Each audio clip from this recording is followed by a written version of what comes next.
Welcome, everybody, to Practice Best Practices, Helping Creatives to Sell workshop. I'm Dan Santoro, the Program Manager of Practice Best Practice, and among other things, I'll be hosting the workshop tonight. We'd like to start off by thanking our generous funders, Rockland Trust Charitable Foundation, the New Bedford, Middleborough, Dartmouth, and Acushnet local cultural councils, local agencies which are supported by the Mass Cultural Council, a state agency, Mass Development, TDI, and the Bar Foundation, and New Bedford Creative. We're also supported by generous in-kind support from our partners, the National Park Service, New Bedford Art Museum, Artworks, New Bedford Co-Creative Center, New Bedford Creative, S&G Project Gallery Art Brokerage. We also want to thank Jody Sievert and Anthony Frangiatis for taking time from their busy lives to create this workshop for you, and the content and taking the time to be here and answer all your questions. A few notes before we begin. If you have questions during the workshop, please type them into the chat if you're online, or raise your hand if you're here in the room. Dan Everton from our Board of Directors and I will be monitoring the chat.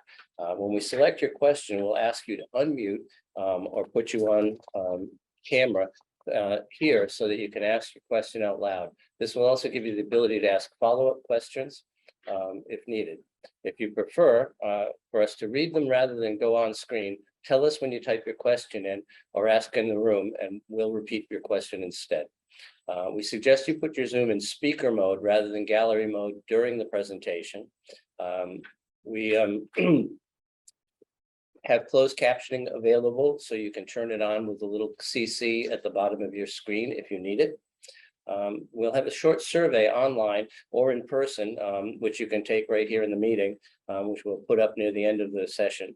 Feedback's important to us, so please fill it out for us. And also you can add comments about the workshop in the chat as we're wrapping up, or you can email them to contact@practicebestpractice.com.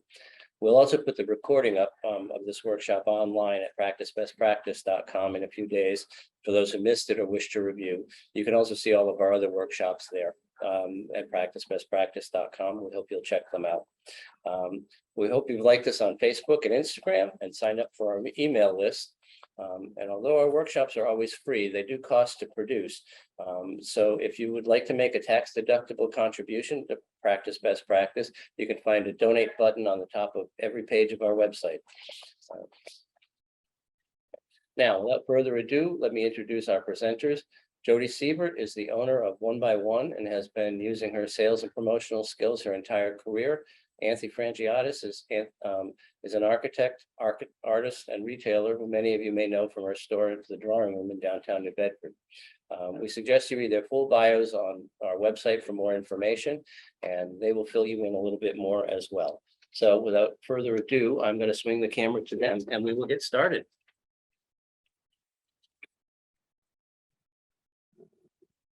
There we go. Hi, Jody. Hi, Anthony. Hi, Hi, everyone. Okay, we're going to try to keep this a conversation. How's that? So we have some people in the room. We're looking up here for people on the screen, so we're a little back and forth. So just bear with us as we do that.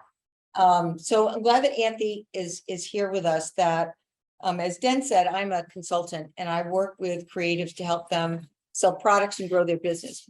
Primarily work with retail and trade, home furnishings, showrooms, as well as with interior designers. So what happened in preparing this was that I got a call from a friend of mine in Chicago who's a designer. I knew her from a retailer that I worked with, that she worked with, and she was going into an open studio and said, there are things that I want to do better. I want to manage the discount conversation. I want to think about how I'm pricing my work in a way that's a little different from what I'm doing. And I really want to be able to, in an open studio, as effective as she was in a retail showroom, I want to bring some of that stuff into what I do in an open studio to get conversations going where they may be difficult to start. And so we worked on that.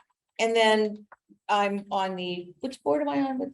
You're on our board of directors. I'm on the board of directors for Practice Best Practice. And so when this came up, I thought this would be a great way to do that. So in preparing for this, in addition to talking and working with Anthony, I interviewed 5 South Coast artists. I interviewed Alyn Carlson, Ben Kendall, Butch McCarthy, Phyllis Dobbins Adams, and Tracy Barbosa.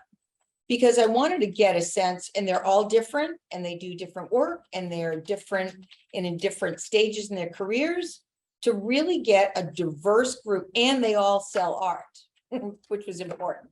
So I want to really find out not just what my opinion is as a sales consultant, but what they see are effective ways of getting the job done.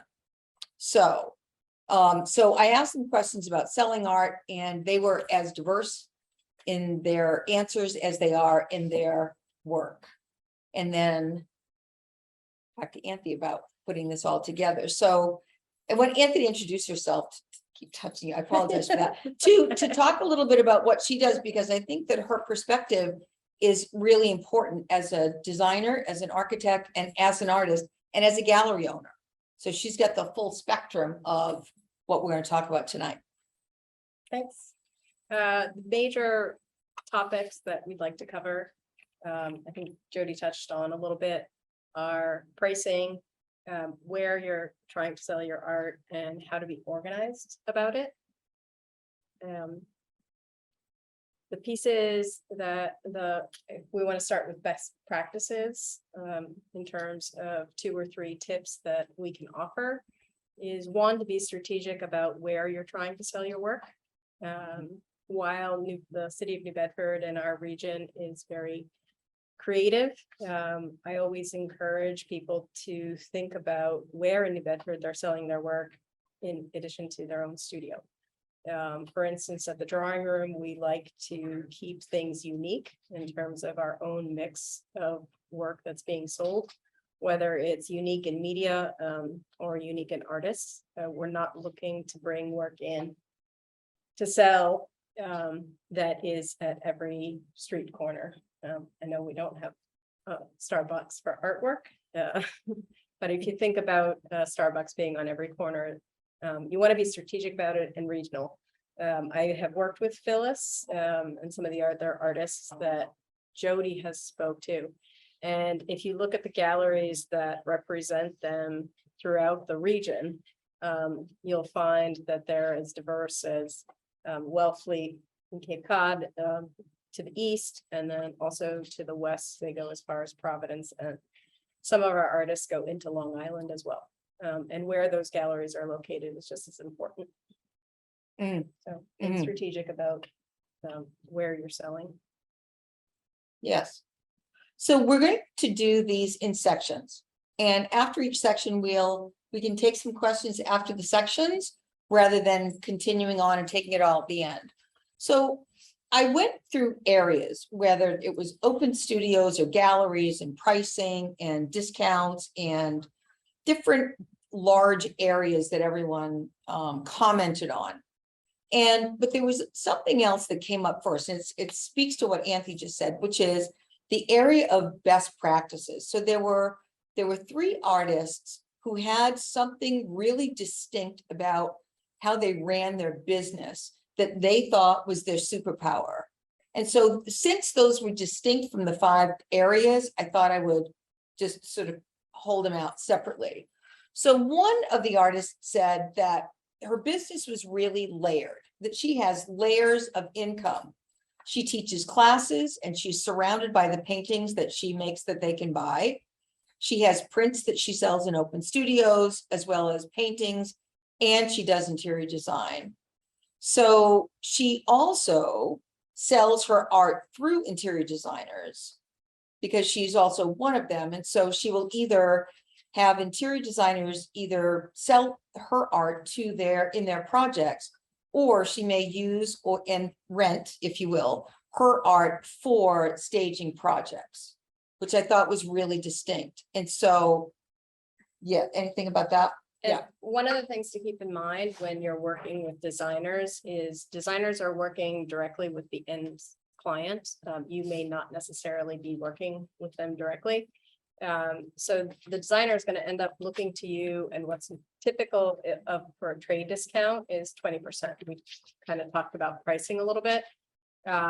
Some designers, depending on how advanced they are in their career or how in demand they are themselves, may ask for up to a 40% reduction in price.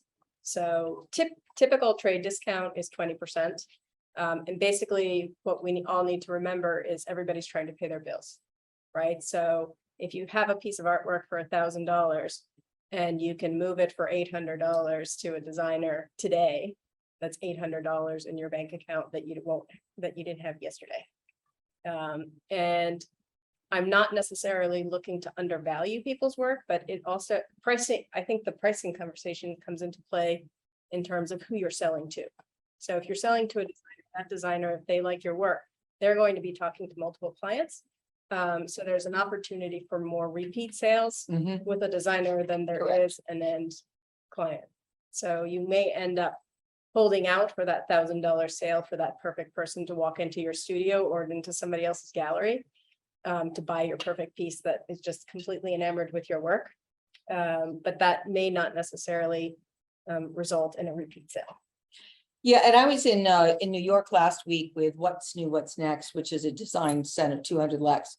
And that I went to an event that was about pricing, and it's a real hot topic right now around pricing for designers and the transparency conversation. And so it would be helpful if you do work with designers to ask them up front and ahead how they do that, because everyone's different. Some do markup, some it's flat fee, some it's project fee, some it's a combination. So since they do it differently, it's you'd really want to know that. And I'm with you, I completely agree with Anthony on that, and with her that they are a great source of selling art. And I think that I would like to actually work on bringing artists down here. I mean, designers down here to the South Coast to meet artists down here, because I know that even in Boston, most don't know that anything's happening down here. So we'll put that on for 2023. Okay. Another best practice that came up was one of the artists said that her superpower is her mailing list, and that her mailing list is sacred.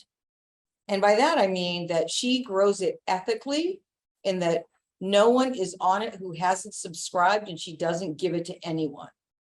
And it's a very large list, and she knows most of the people on the list, so that she doesn't have many people unsubscribing from the list because they're there for a reason. And she will do a quarterly email blast and keeps it upbeat. And she says that the language and the content is what she calls forward and future driven. In essence, what's being made now and what's coming up. She tends to sell, her ratio is she tends to sell one painting per 100 subscribers. That's her ratio. And she will send an email with images that are in a show or a link to a gallery, and that is her primary source for income. So I just thought it was so distinct from, some people they don't work it the same way. Well, being able to keep track of your followers in some organized manner is critical to anything. I've worked with artists who are much older than any of us in this room, accomplished artists, and I'm always shocked by the fact that they have no way of contacting past customers. So no email list, no address, not even a snail mail address. Just a completely different way of thinking. But being able to contact people who have purchased pieces, always asking if someone is happy with the piece, if they could share with family and friends, right? We all know word of mouth is just as critical, but also being organized about being able to contact support and have them share your information.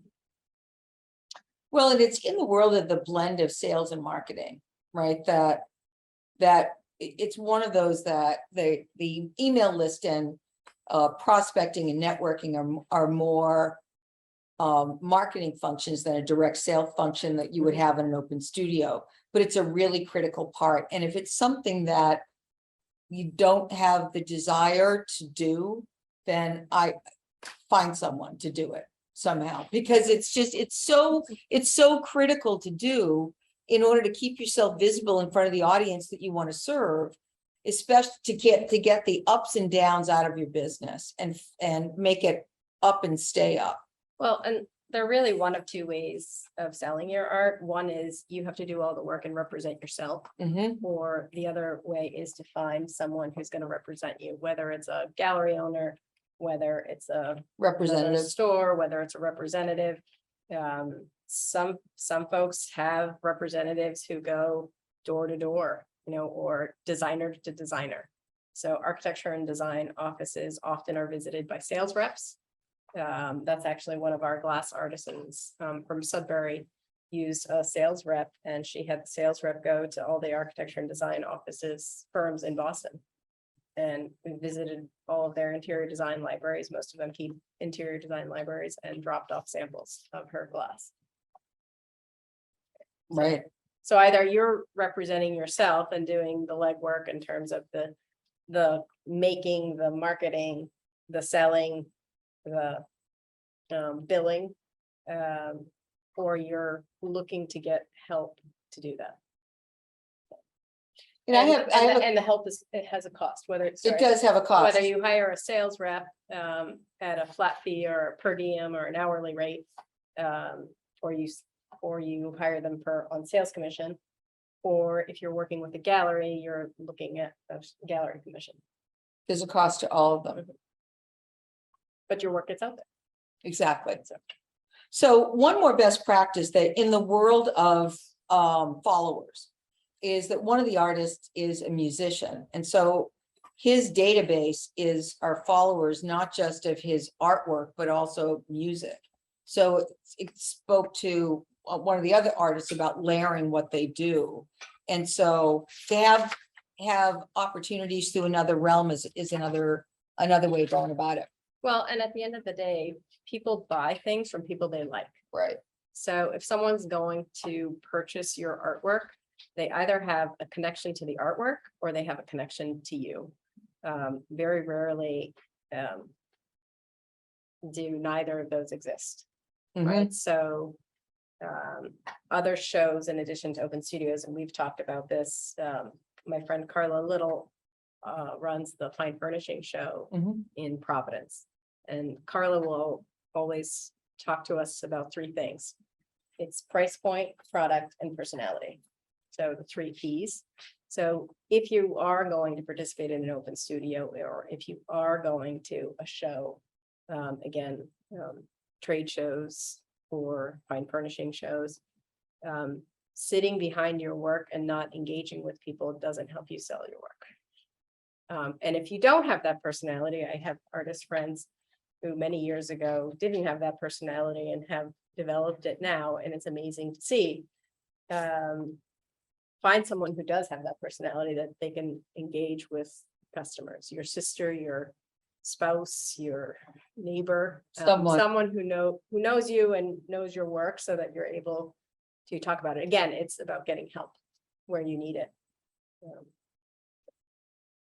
I think we could probably put presentation into that as well. Absolutely. But how you hang it Absolutely makes a huge difference as to whether you sell it. So let's talk about open studios a little bit. So some of a lot of work. Oh my gosh, that's the one thing that came out from almost everyone. One of the artists that I spoke with doesn't even do them because it's just not the way that business is run. But the ones who do them, that came across from all of them is it's a lot of work and you need to be ready for a lot of work. One of the artists, all of their business comes from them. So, but you got to go that, but they said going into it, knowing that there's a lot that you have to do, there's a lot of preparation, and you really need to look at your pricing, as well as if you're showing in an open studio. We'll talk about gallery pricing in a little bit, but if you're showing in an open studio and you have your pieces also shown in a fairly close by gallery and the pricing is dramatically different, you need to be really careful of that, because nobody wins with that. Well, and part of the reason that open studios become a lot of work is because as creatives, when we're in our working environment, we tend to spread out, not necessarily think about the presentation. Not necessarily be thinking about presentation, but as a creative, you end up making a mess, right? We all know it. So you walk into my office, you walk into, maybe not your office, but or you walk into your studio, and that doesn't always sell. So part of the work comes from, oh crap, open studios are this weekend, I need to clean up. Versus potentially thinking, and I don't know if this is possible, but thinking ahead about how you work and where you work, so that you don't end up having to clean up so much. Well, for and by the same presentation. token, if you were going to have at a specific time, a demonstration of something, Mhm. that you could leave that out so that it's Right. really a hands-on, or even better, have a hands-on something at a particular time. That would be a Customers great react, use yeah. of the space. That's right. And customers react well to that. Really People well to that. want to see how it's made, especially if you're not a creative. You're just fascinated by all the work that others do that you can't. We had a wire sculptor Mhm. demonstrating outside at our old store probably about a year ago. And he just had a small group of people completely enamored with him sitting and. Well, and sculpting some wire. the furniture man that was doing, Yeah, right? John, so my friend John is the one who did not have the personality for any shows 10 years ago. And if you had seen him a year ago on North Water Street, you never would have guessed that he had a group of people listening to every word he said. Every word. Right. So in terms of furniture repair. So it is something it's a great opportunity for contacts, building a contact list and building visibility, and for both buyers and for representatives, because they will also work open studios to see if they're looking to build their artist collection, if you will, then they're looking for artists at open studios as well. So in speaking to what Anthony was saying about personality, a couple of things though, is that I think that when we look at open studios, really as sales opportunities, to look at how do you approach someone and start a conversation with them? What are some questions that you can use to open the conversation, such as are you looking for something special, or do you have a special place in your home that you're looking for something to fill? So that you can start the conversation, because it's difficult to start a conversation with strangers for most people, especially when it's your art and there's all the stuff that goes into selling your stuff versus selling somebody else's stuff. And so how do you start the conversation with someone that you don't know? I typically don't start the conversation with a question. Okay. Go ahead. What do you do?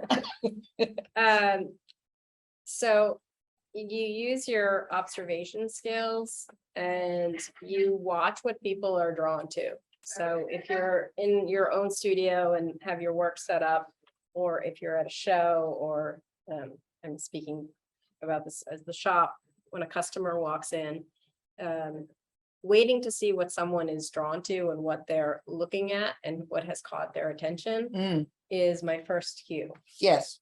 And what I tend to do is I tend to offer information about what they're looking at.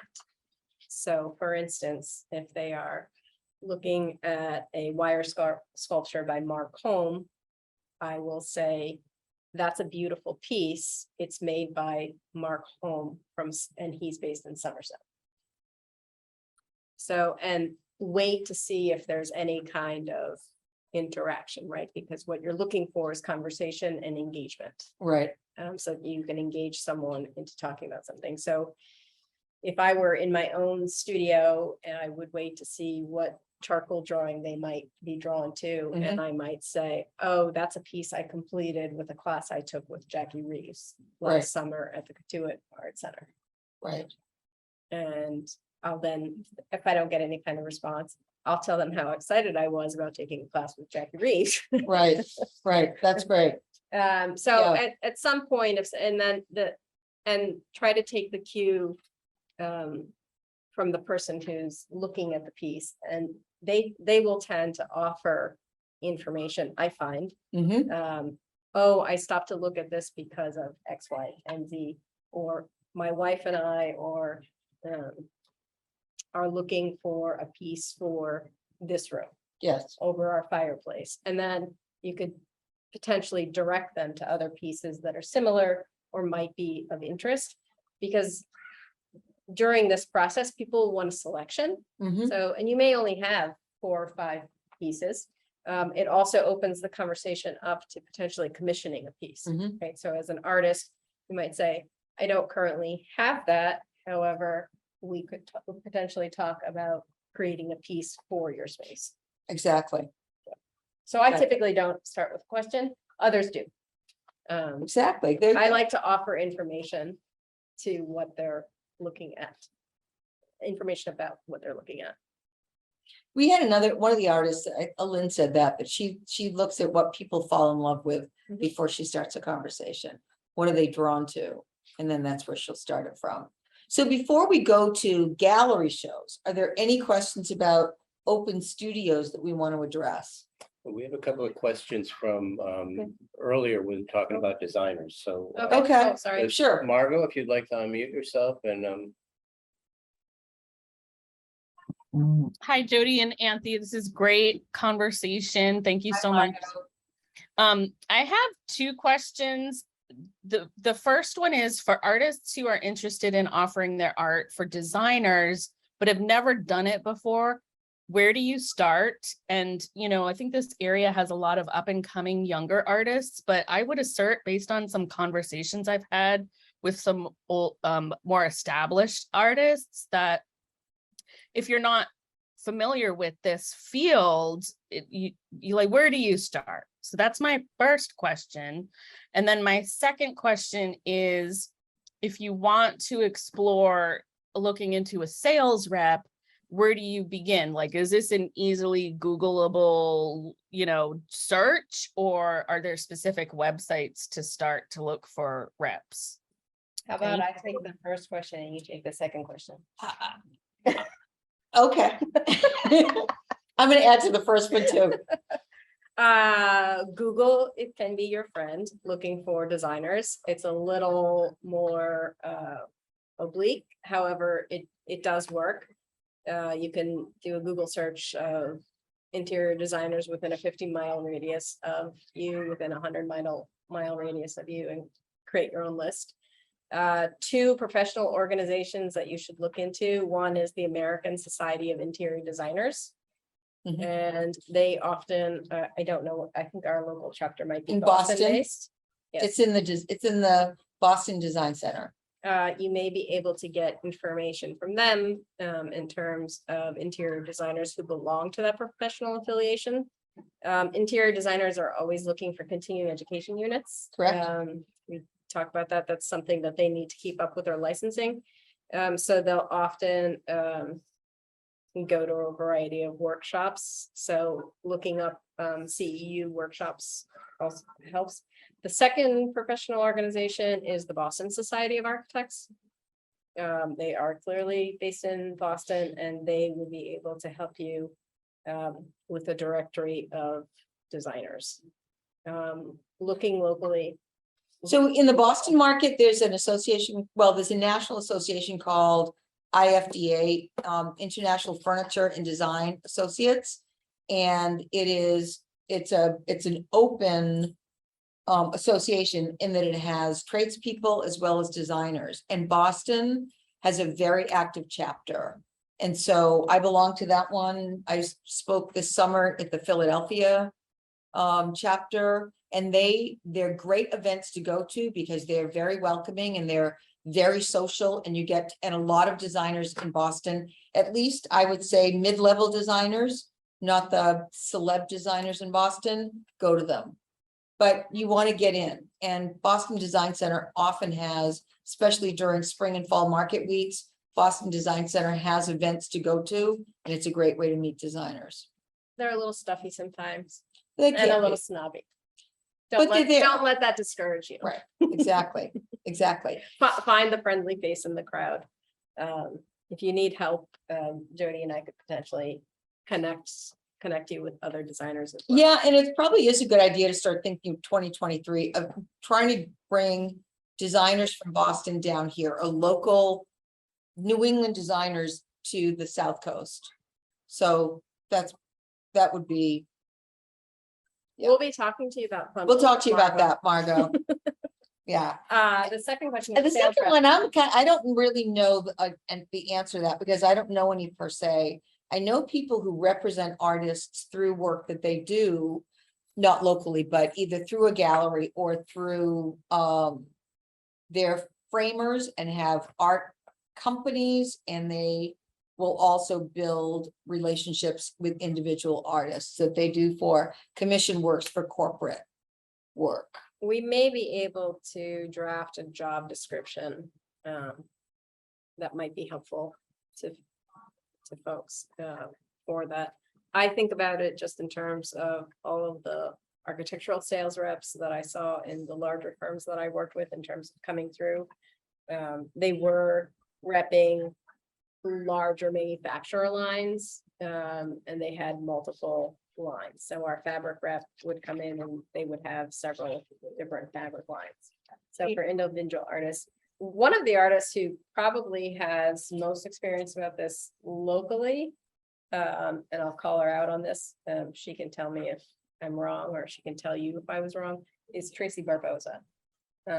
Because Tracy had started Duende Glass, and actually had put together exhibits for Build Boston, which was the trade show that the Boston Society of Architects put on for many years. It's now, I don't know if it's still happening post-COVID or post-pandemic. It was rebranded as ABX.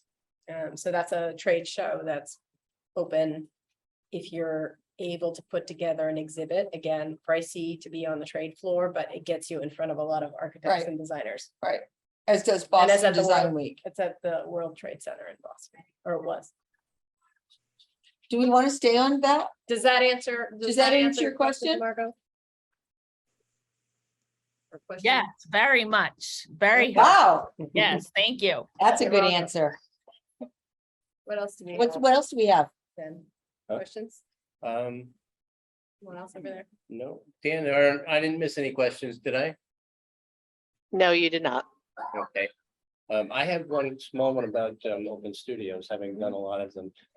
They are a lot of work, even if you're already in the building.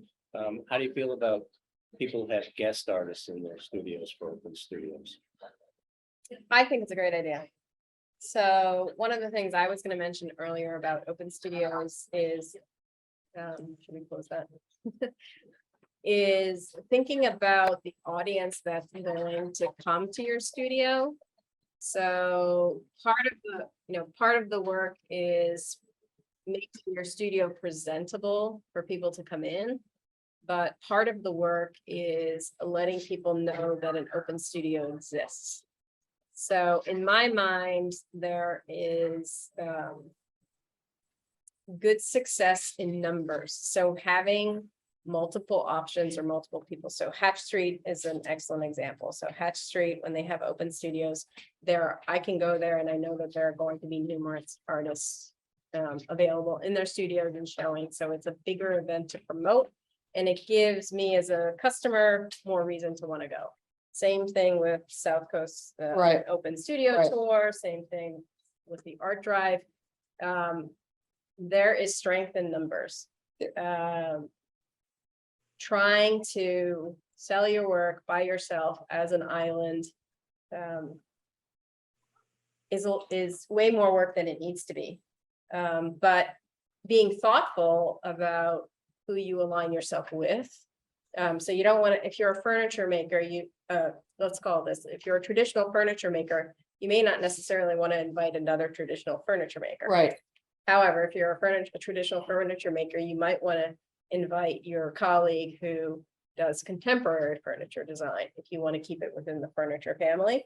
Or you may invite a traditional painter Mhm. to go with your traditional furniture. So being thoughtful about who you're inviting, I think is just as important as inviting people. I think it's a great idea. It is a great to idea. invite guest artists. So. I don't know if anyone has any comment We on have, that question. we have one more question from Okay. Catherine. Okay, I'm like, I don't want to, I keep looking at myself, I'm like, okay. What's the best way to approach the designers with a portfolio? Catherine, do you want to unmute yourself and ask a Just question out ask loud? them. It'd be better for the recording. You want, sure. Okay, can you hear me? Yep. Yes, I was just wondering what the best way to approach the designers. Just cold calls, send your portfolio, meet them in person, all those, like, what's the best way? If you want to approach designers, what's the best way to approach them? You want to contact them 3 times. And in 3 different ways. thank you. In 3 different ways. So, and when you do that, you want to be organized about it. So Mhm. initially, it's going to be either a cold call or a cold email. Mhm. I would suggest having looked at their website or having one piece of information about them under your belt. Even better if you know someone who has worked with them. Name dropping is a good way of doing that. Hi, I'm an artist. So my friend Jill suggested that I contact you. Correct. And including your website, including a photo. You can also do that. I like telephoning people. So whichever you're most comfortable with, a telephone call, an email, or heck, you can just mail them something too, in terms of a postcard. If and you then call them- wait a bit. Call them, well, right, and if you call them, best to reach them early in the morning or later in the afternoon. You're not going to reach them during the day because they're working on projects or they're with clients. The other is that many designers work from their home because they're independent. So you're not going to be able to drop into where they work. So to be able to reach out to them is probably the best way to do that. But do it several different ways because you don't know what best method of communication works with that designer. And also be organized about it. It's nice to be able to track that information. So if you're able to link it to your own website or link it to, so one trick is to use MailChimp or Constant Contact, whatever you use Right. for that, and send it via that service, because then you're able to see if the email was opened and or if any of the links were clicked. I would also your encourage, and reports. I know we're going to talk about with social media a bit, but I would encourage you to look up designers, and they're on Instagram. And so that's a place to start finding designers that have a particular aesthetic that or their work, the way their work shows on Instagram, because they show it on Instagram. And to just noodle around, you want to start wading in that water, because it's an industry that's in existence on its own, and that's what you want to foray into. And depending on what type of artwork you do, I know this doesn't apply for everyone, but if you have a physical sample of what you do, being able to get it into their hands is still the best way to do it. That's great. Whether you mail it to them, or if they're interested, you can say, I can follow up with a sample, because we're all visual, tactile, sensory people in that design field. So I know personally, if you can get something in my hand and it's spectacular, you immediately have my attention. Excellent. Okay, let's talk about galleries and gallery shows and gallery pricing. I'm going to mix that all up together, galleries in general. Is that adequate, Catherine? Yes, thank you very much. Thank you, Catherine. Sorry, I had unmuted myself. That's okay. That's okay. So, So- well, I do have one question. You were saying get something in your hands. So somebody like me, I'm a painter and a portrait artist and so what could I get in their hands? Just a promo card or something with something printed on it, or? Yes, I would suggest a promo card, might be a little extreme if you did a miniature portrait of them and sent it, but. A promo card or, something that would link to your website. Basically, you want an image, I would potentially use an image that's striking. You could potentially even, like I said, it doesn't apply for everyone for a sample. So I think painters would have the hardest time. And do you have a? Well, I was thinking about Kim Moore and Wennick's small paintings, you know, how she does the series of small paintings. Yeah. And she'll do little paintings, little 3x5 paintings that are beautiful, that I would imagine if I opened that up as an envelope, and it's a little, it's really, and I actually buy A them. mini portrait. It's a little, and I think, what would that be like to open that up and see that as just a, it's a taste. It's not even a gulp. It's just a taste.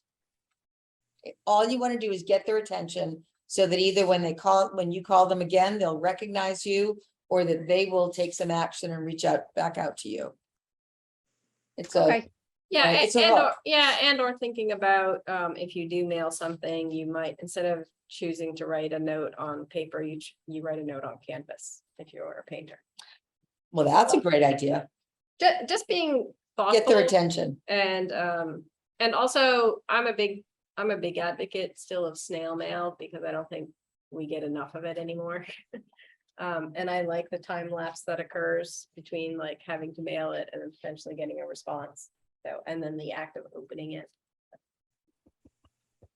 So think it through. Yeah. Yeah. Yeah. Okay, let's talk about galleries. So gallery shows tend to be invitation only for the opening, and the artist is usually present, as you know. It's an opportunity for artists to talk to potential buyers about what they like, if they're collectors, to be open about discussing how they work and what inspires them. And it's the gallery owner's role to sell the art, and the artist's role to add value and status to a gallery opening event, right? So when I spoke with some of the artists about galleries, some don't do them, some do them a lot, some are apprehensive. One artist I spoke with said that the relationship with the gallery owner is key, because that makes everything else happen. She will also do events that are with 2 or 3 other artists in it, rather than just a show by herself. And will also take work out if someone buys their work or there's a question about it. She, as the artist, will also take it out, more so if she does it individually, though. What do you mean by take it out? Well, Butch would say he would actually take art to someone's house. Right, Yeah. so what you mean is that the artwork goes to the customer's house for a test fit. Right. Yes, so for big pieces, I think that's really important and helps people make a decision if they're looking at a larger investment. So if someone's looking at a $2,000-3,000 painting or a piece of sculpture, the gallery offering to bring that piece to the customer's space is a great selling tool. And typically, we've done it in the past. The piece is left there for 5 to 7 days. And, most times, you get a check back rather than having to go back and take the piece down. Well, and one of the artists that I spoke with said that when she does do that, which she's quite comfortable doing, she doesn't ever go with just one painting. Like, she will bring 2 or 3 other paintings of different sizes with her while she's there, and they're in the car. So she doesn't bring them all in with her, but while she's there, she might just find something else or another, or the conversation expands enough to allow her to graciously bring another 1 or 2 Right, in. the last thing you want to do is be pushy about it. Right. Right, so nobody wants to buy something from the pushy salesperson or the, hey, I have 3 more in the car, you want to look at them? Yeah. Yeah. So listening and observing how people are reacting to the work is really key, or very important, I think. right, for that as well as for other work that's available. Oh, certainly. Yeah. So it's hard to not talk about galleries, and it's hard to talk about galleries and not talk about gallery pricing. Especially, well, in the people that we spoke with, the gallery pricing, because some of them had galleries and open studios that are within 50 miles of each other, if not less, maybe 20 miles of each other. And so with gallery pricing, the commission is anywhere from 40 to 60%. Right? It's Yeah, about, I don't know anybody who's charging 60%, but, mm, or anybody who's getting 60% of salaries. So typically it's 40 to 50%. yeah. I got 40 to 60 from 3 people. Wow, Good to know. it's good to know. Yeah. So the challenge that came up with that in terms of gallery pricing was do I, and there are a couple of people, not only here, but elsewhere that I spoke with, who will mark their paintings up to accommodate the commission. And some that just don't, because they sell all through galleries, and that's where the bulk of their work is, so that they don't do that, or they don't do any open studios, so they're able to do that. And so it was different with different people.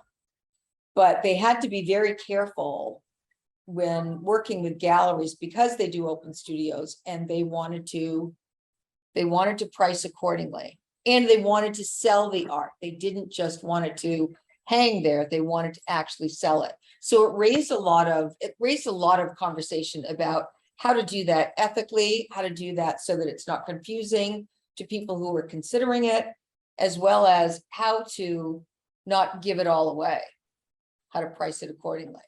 What do you think? So I think pricing comes down to value and what you value, not necessarily what you value your artwork at, but what others who are going to buy the artwork value it for.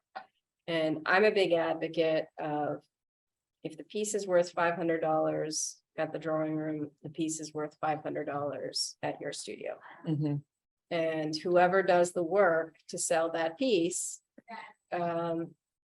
gets the commission. So if you have a $500 piece at your studio and it sits there for 11 months out of the year because you're not doing anything to promote it, you're not emailing it to anybody to show it to them. God bless you if you can sell it for $500 when some random person walks into your open studio. Correct. Right. Because it really comes down to what the work is valued for and the amount of work that it takes to sell something.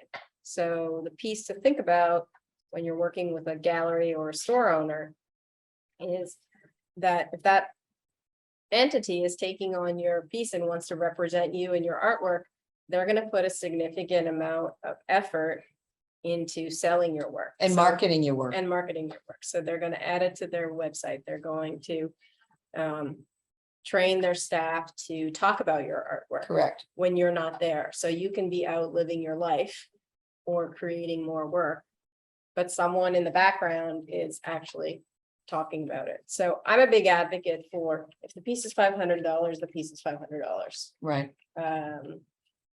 And I especially get frustrated with consumers who come in who will ask for the artist's contact information, which we're happy to share because we're talking about a community that we care about. Mhm. But being undercut after you've Right. spent a bunch of time talking to somebody about a piece, and they'll say, I'll go to the artist studio and get it for $300. Well, and one of the artists does actually show at Anthony's that I spoke with, and she said if she sells another piece of art to someone who initiated the interaction, then she just gives 20%, even if she doesn't. Oh, You just so gave them what your- you're talking about is if somebody sees an artist's work at our shop and then And they call the studio and they buy another piece. directly from If them. they're introduced to us, they Yeah, Right. send this to us as a commission. But the artists that I spoke with that liked galleries, they like them because of everything you said. They like the ease of it. They like that everything is on the seller to actually do that. And it just made it easier for them. And what did come up was if the gallery seller gives a discount, what happens with that? And in most cases, that was split between the gallery owner and the artist. In most cases, they did that, which worked for the artist. So we typically do not discount work. And we don't run sales. We only talk about discounts if the customer asks. And it depends on, who the customer is. It also depends on the value of the piece. If we're talking about $100 piece of artwork versus a $1,500 piece of artwork, the answer might be a little bit different. 10%, if someone asks, is the most that we would discount on the spot. So, and in that case, we've spoken to all of our artists and know who's willing to make that sale. So if it helps us push that person over the edge to actually hand over their credit card or their cash, we'll do it. We do not initiate it. And if someone is pushing for more of a discount, the way that we shut that conversation down in the store is we say, we'll need to check with the artist and get back to you. And it kind of diffuses the conversation, or we get back to them the next day and say, sorry, we can't, or actually we can do X. It may not be 20%, it may be, a little bit more of a reduction, depending on everyone's situation, right? Because at the end of the, like I mentioned earlier, $800 today is better than $0 today. Right. Depending on where you are. But it really does come down to value and not undervaluing the work, right? And there are a lot of people out there who, our society has been trained on discount, right? 40% off custom framing. Well, that's because it's inflated to be marked down 40%, right? Custom framing is costly. Same thing with free shipping. That's one of my biggest pet peeves. It's not free shipping. Somebody's paying for it, whether you're paying for it through your Prime membership, or the manufacturer or the merchant. It's somebody's paying for the shipping. Somebody is. Gas isn't free. So being thoughtful about the words you use is also important. We offer complimentary shipping. And so it's not free shipping, it's complimentary shipping. So it's clear that Comes with the purchase. it's coming with the purchase. So and do we want to discounting- stay, let's talk about let's stay with that though, because there were a few takes on it. Some would take discounts 10 to 15% off at open studios Today only. or they would only do discounts with people that they had sold art to before, never someone the first time. That's fair. And it probably was, one of the artists said that they will do just a little, just enough so that they felt that they got something, but they wouldn't they would take, on a, say, $3,000 painting, they take $100 off, but they didn't automatically go to a number that is where they fall to. And yet some others, it would depend if they bought more than one painting at one time. So the biggest thing was that I took away from all of theirs were have a strategy, whatever it is, just to have a policy so that when it comes up, you feel you're not any more awkward than the conversation already makes it, because you know where it is you're going to go with that. It's most awkward when you give them a discount and you load the piece of artwork into a Jaguar. Oh, yeah, that is just, yeah, right. Or a Land Rover. Right. Well, you could always say, well, I do give a discount on 2 paintings, but I don't usually do it on 1. So is there another one that, Right, that if you're selling direct as the artist, you do have some more play. From our perspective, we look at it as we're representing the artwork, so we're trying to get the full value. One for the artist, but also for the store, I'll call it stores or both Yes. gallery in our situation. Because that's what keeps the lights on well, and the and rent paid. one of the artists said We're saying no that discount. they price to sell, that their stuff is always priced to sell. Because they want to sell stuff. They don't want to hold on to paintings. And so he'll always discuss it, but he doesn't have an automatic where they're gonna go to. And also, one of the other artists I spoke with said that what she will do is that she knows that, especially at an open studio, that there may be some paintings that she wants to move. So either they're priced that way to begin with, or she knows that there's a little something in them that she can, Something. little something that she can be a little bit more What flexible is with. that? Well, there's a little room in it, there's a little Okay. room to move. Yeah.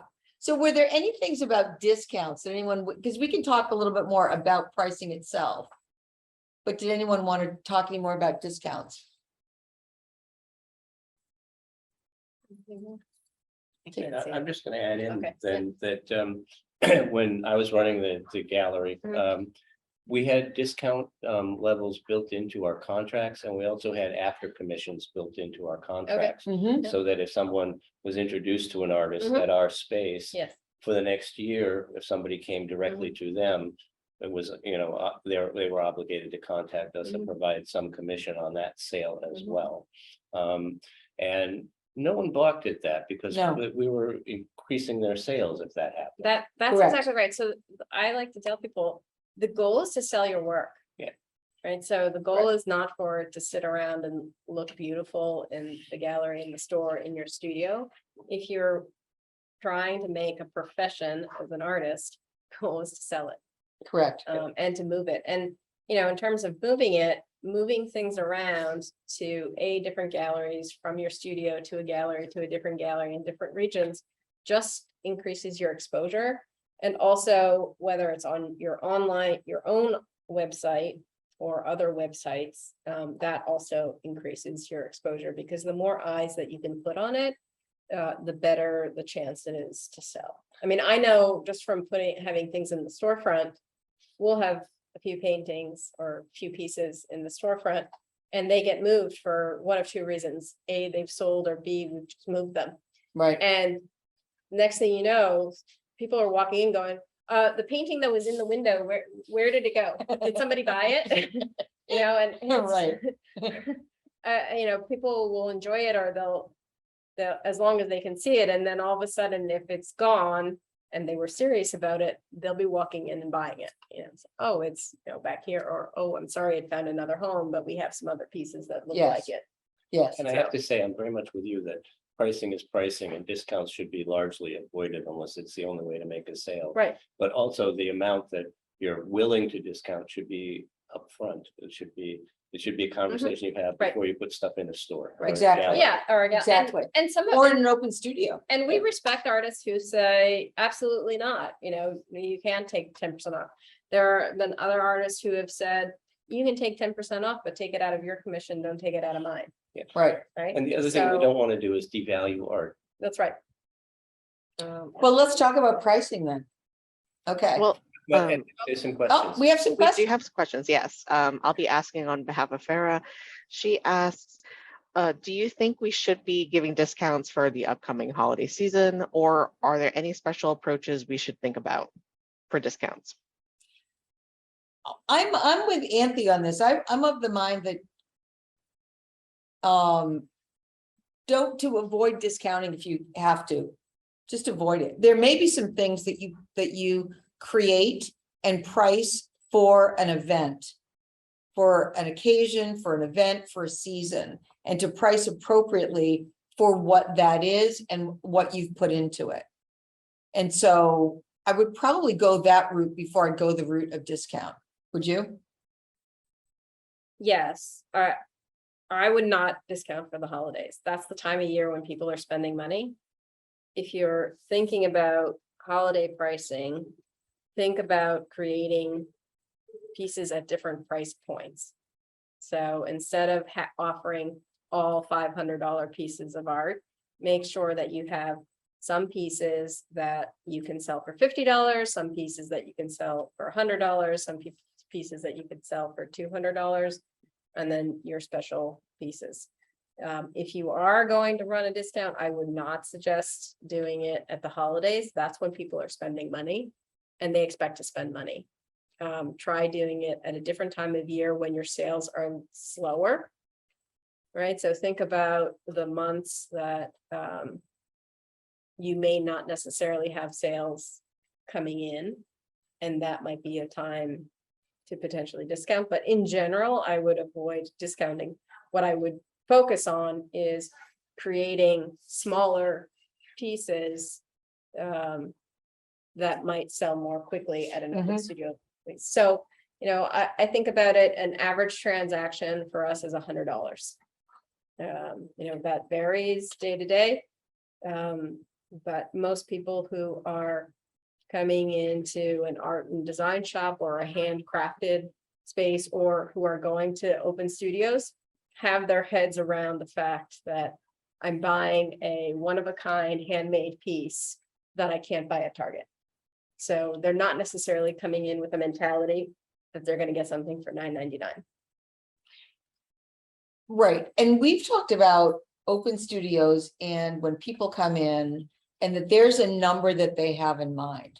Oh, yeah. There's a number that they are willing to invest. There's what they may go out to open studios and say, I'm looking for something and this is what I'm setting aside for that. And so as long as you fall within that framework, you're going to fall with that Yeah. framework. So you have that, the man with the piece of Yeah. paper. Yeah, so we have this classic story of a man with a piece of paper. And some older gentleman came into our shop one day. He was looking around, there were numerous customers. He was looking at a collection of original oil paintings. And no one really thought anything of it other than we had greeted him, and he quietly walked out of the store. A few hours later, he walked back into the store and asked us the price of an oil painting.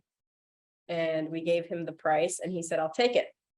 And it seemed as though it was an instantaneous response, but he had thought about it for a few hours and he came back in. So we're taking it off the wall and wrapping it for him.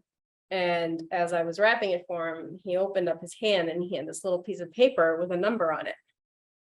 And as long as the price was under that number, he was going to buy it.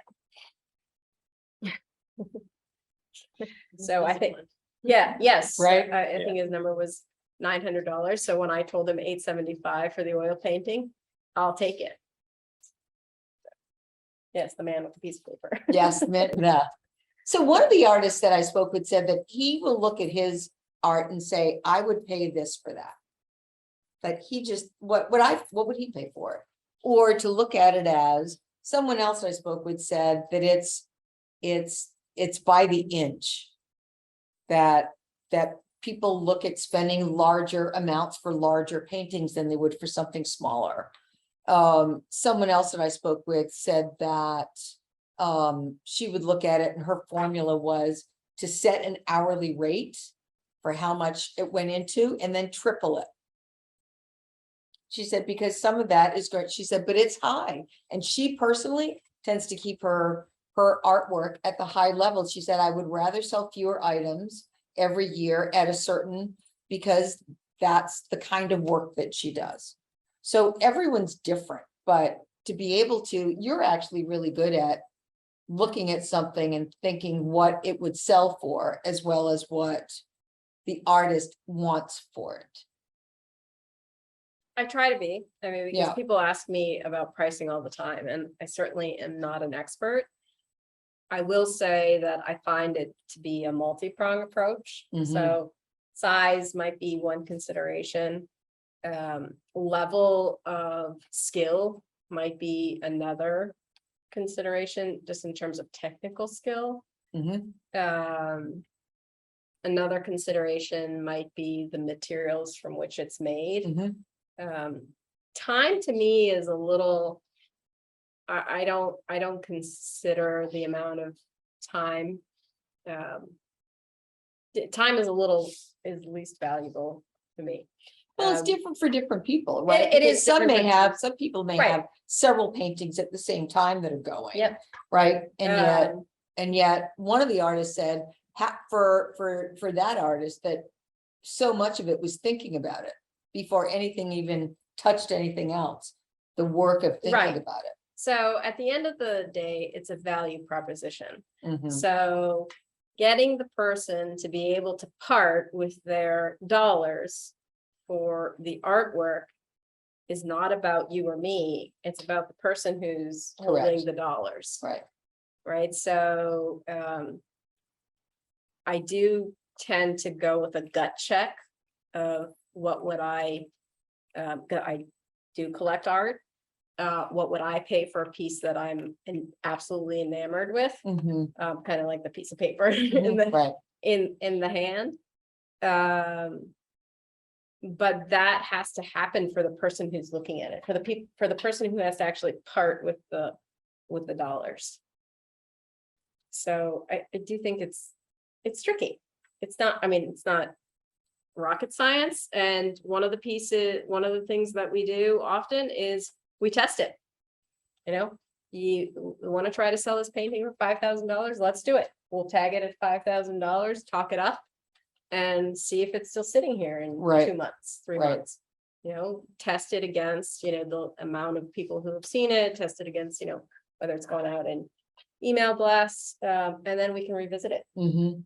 I mean, I used to tell people all the time, I'll try, Right, right? I had beautiful art quilts. This was when the shop was still located in Marion. $11,000 for wall hangings that were spectacular. They were art quilts, doubles. I mean, they were reversible. Mhm. I never sold an $11,000 art right. quilt. Not because I didn't want to try, or not because it wasn't beautiful, but we didn't have that clientele coming into that space. And again, it's also who's coming into the space, who's coming in to look at it, who's got the $11,000 to part with, that says, oh, that's a piece by Ben Santoro. It was created in blah, blah, blah, and I'm adding that to my collection.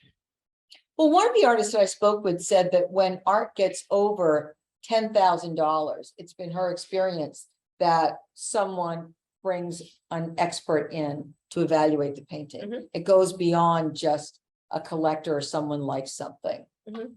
So to expect that that would happen. So anything else about pricing? Well, we do have sort of a shout out from Christine. They mentioned that, for a while with their gallery, Mayato Fits Art Gallery and Studio out of Kilburn, they struggled with discounts and sales, and then they recently had to ask their web designer rep to take down the sales. And they wanted to thank you for the information about the discount. And for Anthony, they wanted to say, by the way, my husband Sean and I visited your new location a couple weeks ago. Well, thank you. I'm glad you enjoyed it. Hopefully you enjoyed it. Thank you.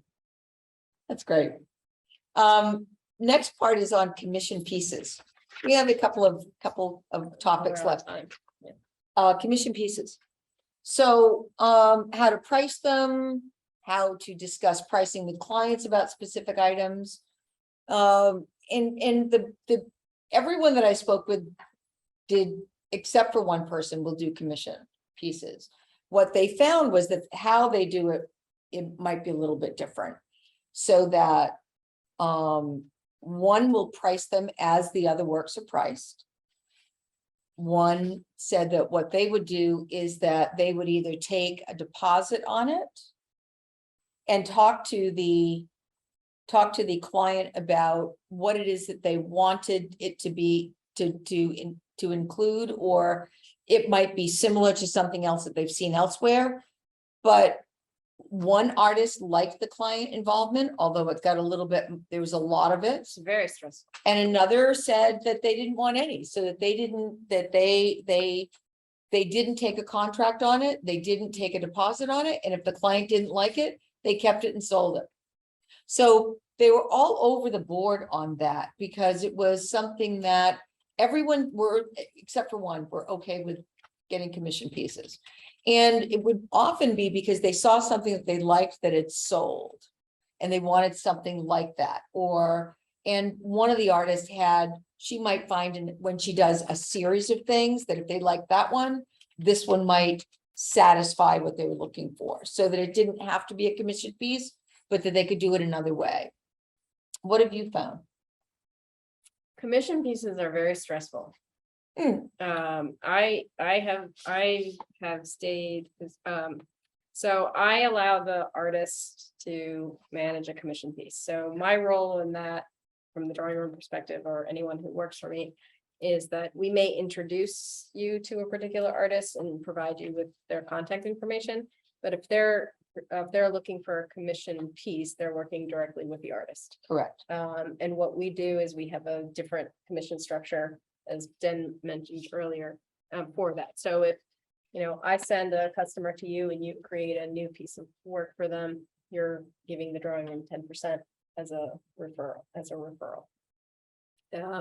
What I have found speaking to artists is that it is stressful because there's an added layer of expectation, Mhm. right? So as creative people, things come out of us in terms of work that isn't restrained or constrained by different pieces. It's only constrained by your own creativity and the style and or the mood that you're currently working in. Mhm, mhm. So having added constraints of, I want it to be blue, green, and red, and it needs to be this size by, this many inches by this many inches. And it needs to, I don't know, evoke something or other. It's stressful because you don't always know if that's going to come out. Right. I think the best piece of advice or best practice that I might offer is creating some mock-ups, so that they can be tested with someone, because you're working with someone who you've never met before in most cases. So you don't, or going to their space and looking at their space is helpful, gathering as much information as you can and putting things in front of them that you might be able to test. We have one glass artist that we work with, and she creates mock-ups for us. So Mhm. she created some pieces. She does fine art pieces that are framed, and then she also creates glass tiles Mhm. that are installations.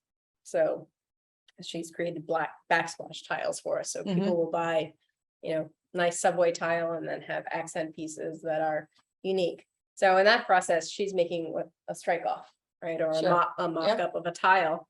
And they've selected something and they want to alter the color or they want to alter the pattern.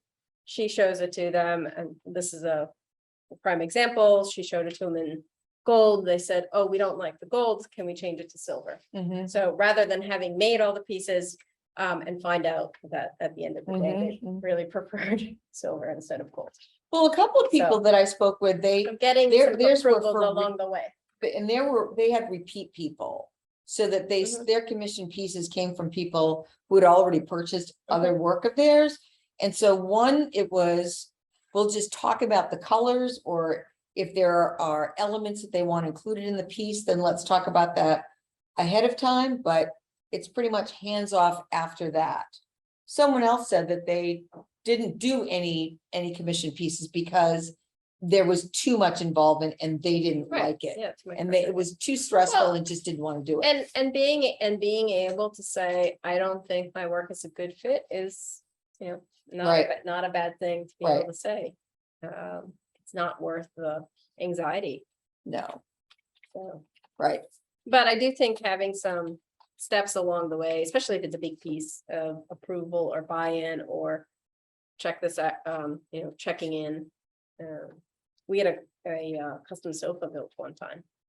And they went to the upholsterers and sat in it multiple times along the way. It was quite a fun experience, so. Well, so then would you support charging more for commission pieces? Or would that be at the regular price that you would charge for that type of piece elsewhere? That type of piece that type of size? That type of piece, that type of size, I think is the right thing to do. I don't necessarily think there's any harm in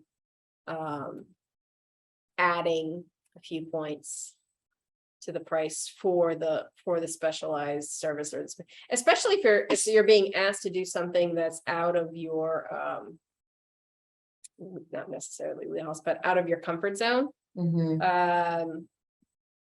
Because the other thing to think about is it's a piece of work that's going to live out there with your name on it, Right. right? So whether, so being able to, yeah.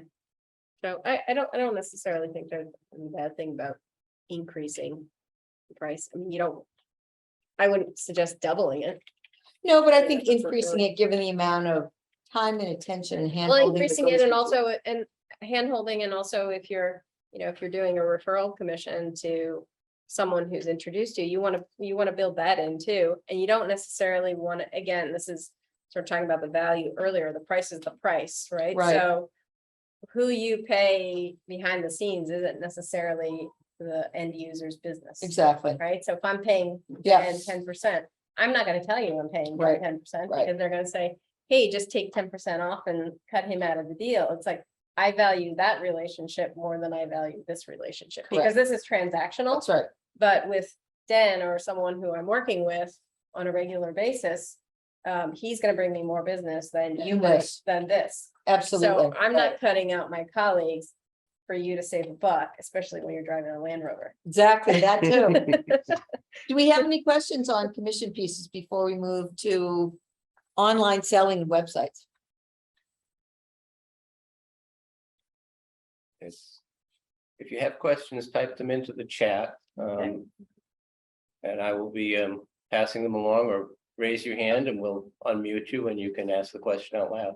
Okay, so let's go to online selling, website selling. So I posed that question to all the artists that I spoke with.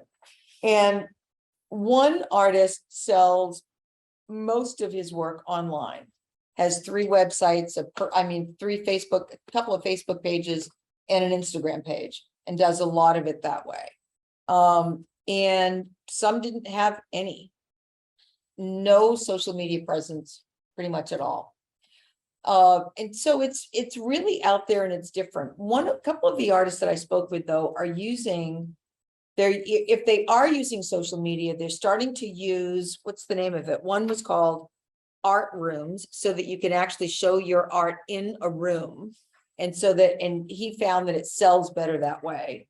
And others are using websites that either sell prints or sell their work. Marmot Hill, and there was another one, Wild Apple and Turning Art in Boston. A couple of these are websites that sell art, and they're Wayfair websites. They're owned by Wayfair. Like they either sell their art through Joss and Main or directly through Wayfair. They'll sell images as art. As they're licensing the images, or I don't think they're licensing the images, but they're selling the images, or they're selling the artwork. They're selling prints for that artist. The artist is supplying that and they're selling them. those sites make me very nervous. It depends on what you're selling, right? So you're selling an image, you're selling a print, but it also is potentially devaluing your original work. But those sites make me a little nervous. Well, yes. And also reproduction. What about sites like Saatchi and those type of sites? So one of the artists actually uses that. So let me tell you what he said. What they said was that they post on Saatchi's website, and Saatchi's website has sold some of his paintings. However, Originals or prints? Sorry. originals. Okay. However, what also happens is that a lot of his paintings that they have not sold are also on that site. So it looks like that site sold all of those paintings when they may have sold 4, but they may have 20 of his paintings that say sold on them. That give the illusion that they sold through that site, but they didn't. And are those However- paid services or how? Yep, it's, well, everybody's, Yeah, I was just Yeah. curious. I'm not familiar with it. Have Yeah. you used it? I've seen it, Okay. I've seen it as I've been trying to find artists and, I was curious, I don't know what kind of commission they're asking of their artists. Right. How, you know, who's getting paid how? Right, yeah. right. Someone else uses the drop for selling art. Are you familiar with that? They work well with artists and she has said that she will sell small, inexpensive pieces through them. And that and she gets a lot of hits on it. On a Saturday, and will sell 20, 30 pieces. Small pieces on that site. Someone's asking on the chat if you could just reiterate those sites again that you just went through. Yes, so one is, it's called The Drop. Another is Saatchi, which is SAATCHI. Then another is Art Rooms, which is it's an app for putting your work in what looks like a room, so you can see it in a room setting. That's an app, not a. It's an site. Yeah, app, right. yep. okay. Another two sites were Turning Art, and that's in Boston, and they work with Wayfair in Jocelyn, Maine. And then there was another one who, it's another called Wild Apple. And they take paintings and sell to third parties. And then the other one was called Marmot Hill Company, and that is good for selling prints and also for hospitality pieces. So when looking at any of those sites, I would just advise looking at who's getting paid what. In terms of transaction fees relative to payment processing, so if Mhm.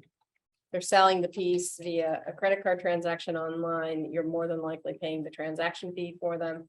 And then what fees are associated with actually using the service, so.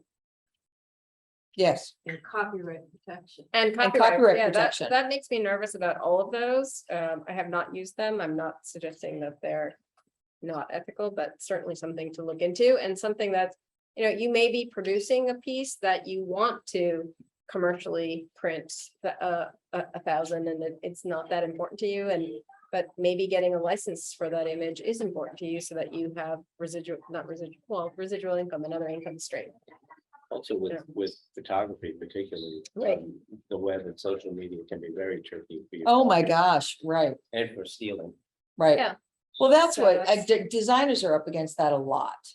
In terms of their images, or they have their work photographed, their designs photographed, and then a website that shall not be named, it shows up on that website, and they had nothing to do with it. So it's one of the artists that I spoke with that has sold 400 paintings on Facebook and Instagram.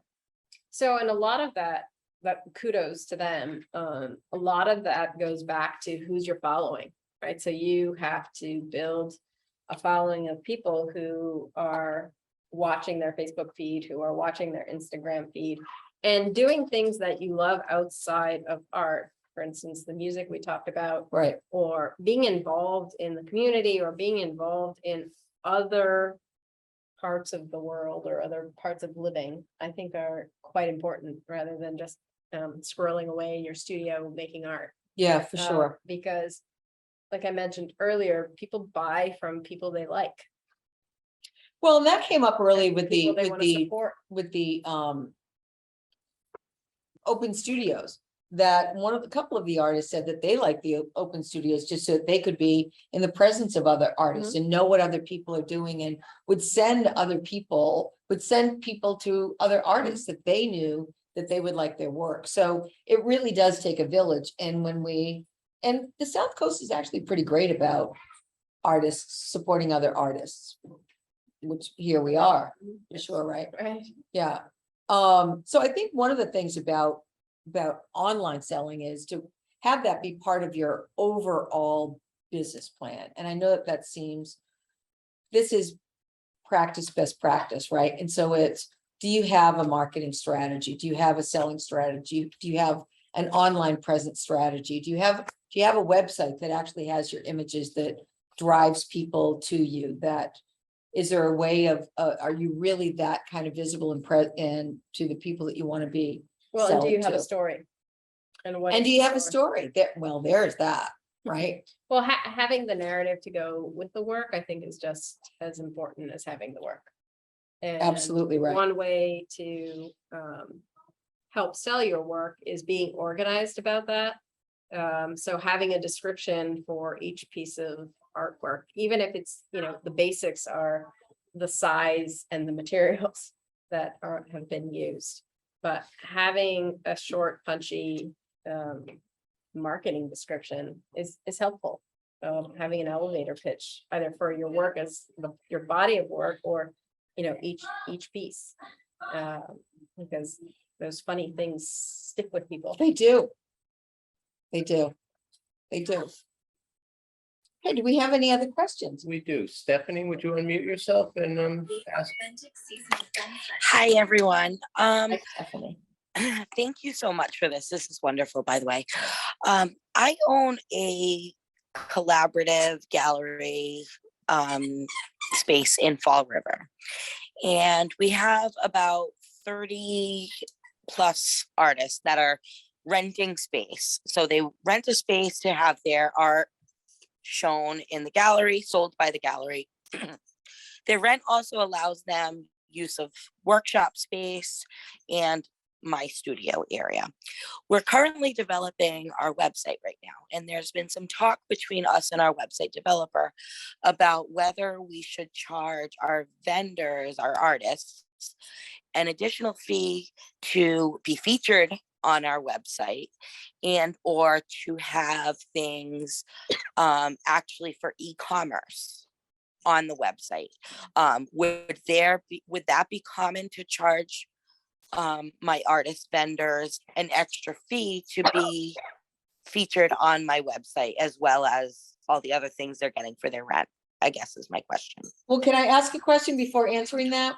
Yes, So of course. when they first came into the collaborative, Yep. was having a website and what would go into that, whether it's e-commerce to sell through the website, to be featured on the website, was that an active part of the conversation when they came No. aboard?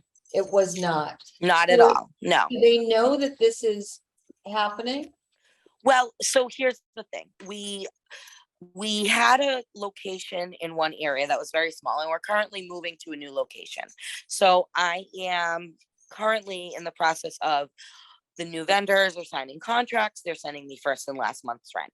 So that wasn't written into the contract. However, now that we're developing the website for the new location, we are scheduled to open November 1st. So we still have a little bit of time before things are really sealed. But I just sort of wanted to ask, because I've heard other stores that are in the South Coast area that do similar things than I do actually do charge a fee for something like that. And because I didn't write it in my contract, I wonder if I should, I guess, bring it up at this point in the conversation with my vendors.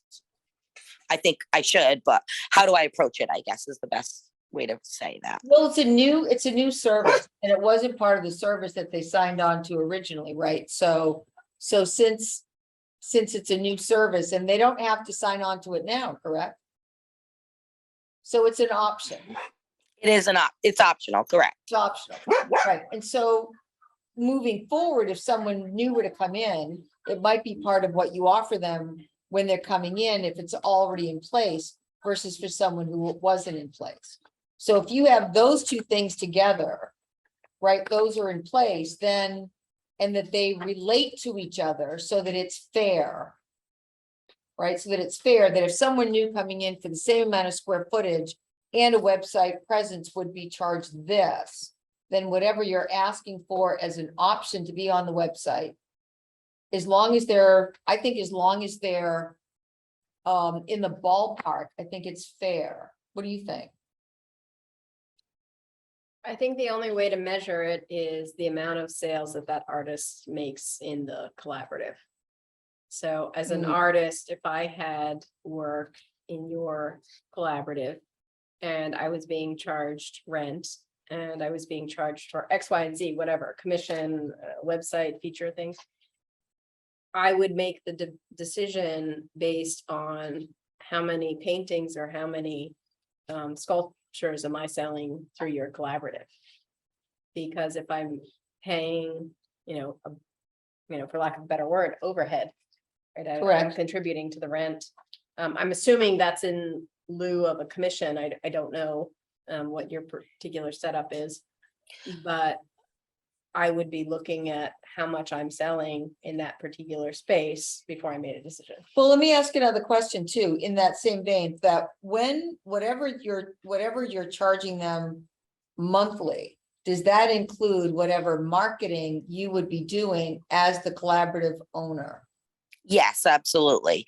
And in addition to that, they get to be able to host workshops in our space and utilize studio space and shared resources such as Cricut machines and laminators and heat presses. So they're getting a good, essentially they're paying $50 a rent, $50 a month rent, plus an 80-20 commission.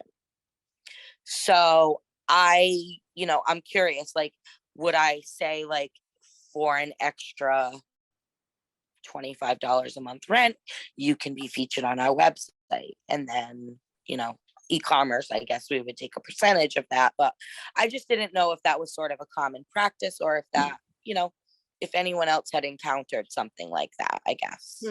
It's interesting. I've encountered other shop owners who will charge a 3.5% surcharge for printing and envelopes and stamps. So I think anything is game. And the best audience to answer your question would be the artists themselves, because they will pay it if they see value in it. Like, Okay. so I would steer you more towards, your, if you have 3 or 4 artists who are selling work out of there, just broaching the conversation with them to say, and or showing them a sample from your web developer to say that this is what we're thinking, this is what we're thinking about. And it would, drive more traffic, or it may drive more sales. So I don't know if that's helpful or not, but That's extremely helpful. Thank you. Yeah, I don't know if appreciate Jody your or- No, I input would on that. agree with that. And I work with a couple of people that have that when they operate that way, 'cause it's a collaborative, it's not a cooperative. So everyone's not doing like studio time and floor time at the, sitting at the front desk, any of that stuff. So it's your gig, and they're your customers, Correct. right? Right.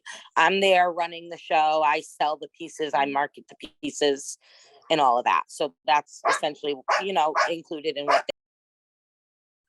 Yeah, I think what Anthony said, are they selling work for you? And then you can always look at when you start offering more things, it may impact what you charge moving forward. Because at some point you probably were always going to have a website, right? Right, as to what you did with that and how it benefited them directly, or more directly for you or indirectly for them, that's what it's going to show.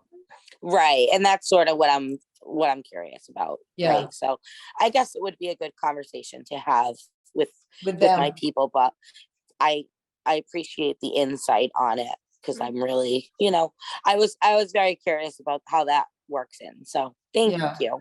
Thanks for asking. Thank you. Thank you. Any other questions?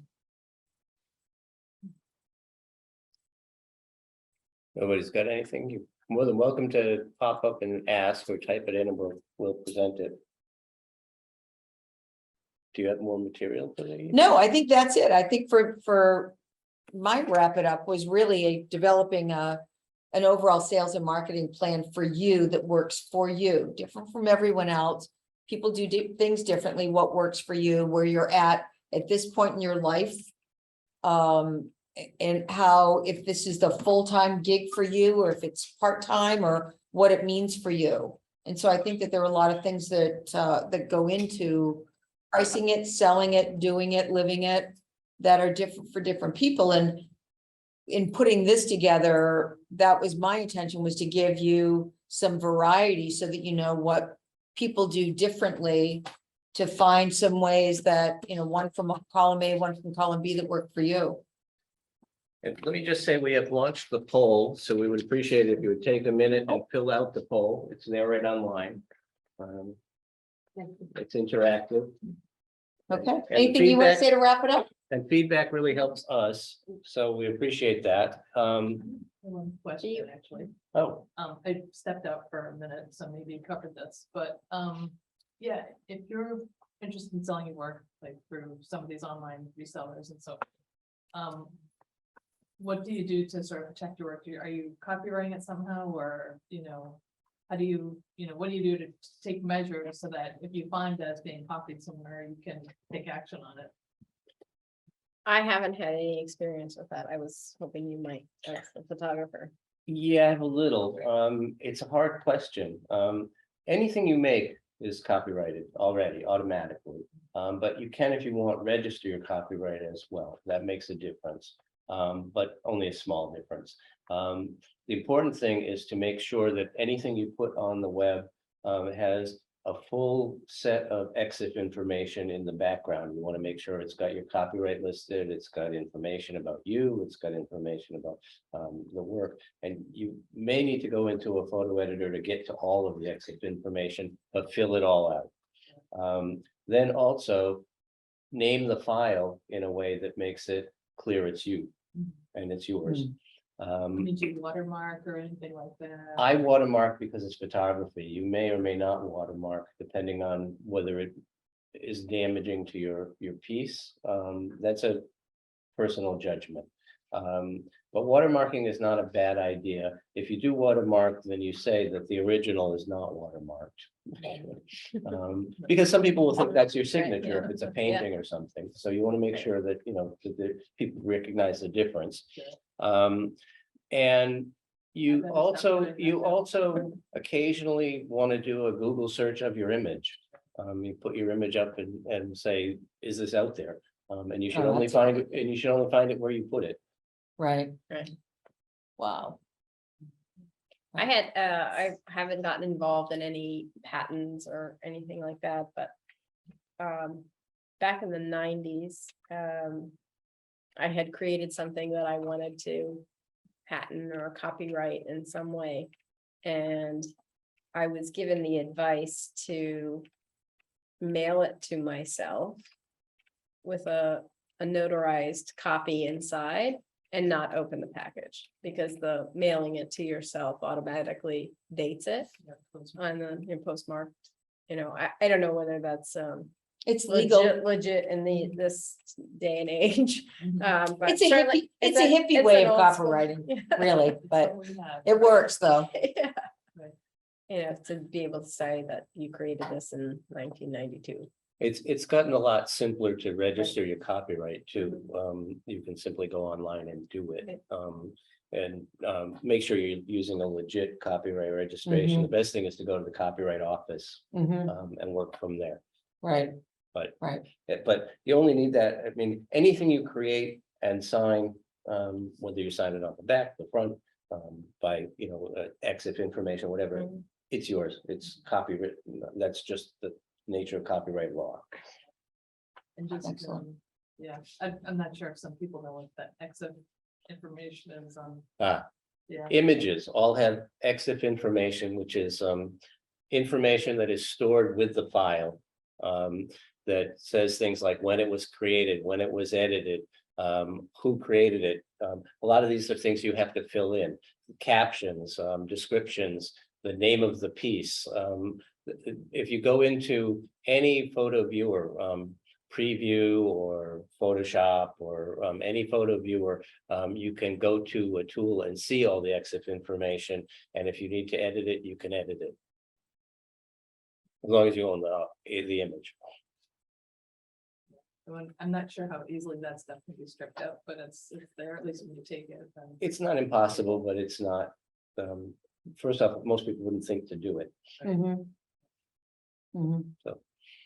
And there's at least 4 layers of EXIF information, and you should fill all of them out. Most people will only see the top layer.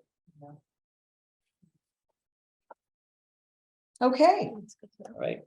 thank you. Any other questions out there? All right, I'm just gonna get back on screen for a moment. There I am. We want to thank you all for coming. I hope that you had a good session with Jody and Anthony. And hope that you will sign up for our mailing lists and follow us on our various accounts. And we will have more workshops coming in the fall. I mean, in the spring rather, with next one will be probably in January. And it's at this point planning to be Project Development 101 for creatives. How to put together a project, a budget, that kind of stuff for when you're trying to actually do some of the stuff that they were talking about tonight. All right, so thank you very much to Anthony. Thank you very much to Jody. Thanks. Thank you all for coming. We appreciate you being here.